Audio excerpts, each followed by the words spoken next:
Thank you, Secretary Ben Jokno, for your introduction. Please take your seat. The Secretary of the Department of the Interior and Local Government, Secretary Benher Abalos, the Barangay Health Wellness Party List Representative, Angelica Natasha Ko, the board members and beneficiaries of the People's Survival Fund, fellow workers in government, ladies and gentlemen, good morning. Welcome to Malacañan Palace. Today marks an extremely important and pivotal moment because this ceremony convenes the turnover of the People's Survival Fund, a testament to this government's unwavering commitment to environmental stewardship and climate resilience. I am pleased to announce a historic achievement, the approval of 5 climate change adaptation projects in various local government units, totaling 539.44 million pesos. One project development grant worth 2 million has likewise been recently approved. This milestone not only reinforces our dedication to climate adaptation, but it also signifies that for the first time, in a remarkably short period, the PSF board has approved projects of such magnitude. The PSF and the projects it funds will serve as a safeguard as we adapt to climate change and mitigate its effects. We can proudly say that the Philippines is a trailblazer in domestic climate finance for adaptation, showcasing our nation's commitment to global environmental responsibility. As we are set to participate, I leave for Dubai, in the UAE, tomorrow, to participate in the 28th Conference of Parties to the United Nations Framework Convention on Climate Change, or what is more commonly known as COP28. We are once again poised to lead. We will use this platform to rally the global community and call upon nations to honor their commitments, particularly in climate financing.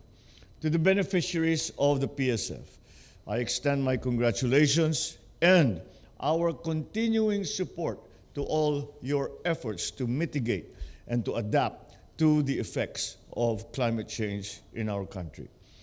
Your dedication to climate-related projects is noteworthy and will help boost the resilience of our people and their communities.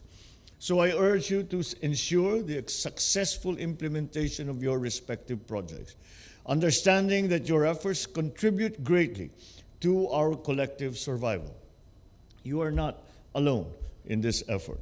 We in the national government are behind you and are ready to do all that we need to do and to assist you, to guide you, and so that these projects will be successful and will lead on to greater and bigger mitigation efforts for climate change effects. It is something I have always said. That there is, during the time, since the last year and a half, it has become very, very clear that there is no discussion in government whether the sectors being discussed are health, our infrastructure, our security, any other subject. The subject of climate change is always included and always comes up. That is how important it is, and that is also the importance that we ascribe to the efforts of our local governments, our national government, to mitigate and to adapt to the climate change effects in the Philippines. We have unfortunately been determined to be one of the most vulnerable countries to the effects of climate change in the world. And so we must do our part here in the Philippines. But we must also take the lead when it comes to the global move and the global aspiration that those most vulnerable communities around the world will somehow be assisted by the developing countries when it comes to these measures to mitigate and to adapt to climate change. So I hope that the successful execution of these plans serve as an inspiration to other LGUs to strengthen our shared commitment to climate resilience. Our planet's health cannot be sacrificed for short-term gains, and therefore it is our obligation to shape a world that our children will inherit with pride. Ladies and gentlemen, let us view the challenges brought about by climate change not as burdens to be carried, but opportunities for renewal and advancement. We have been given after COVID, we have been given I would say, a almost blank page to write our future history on.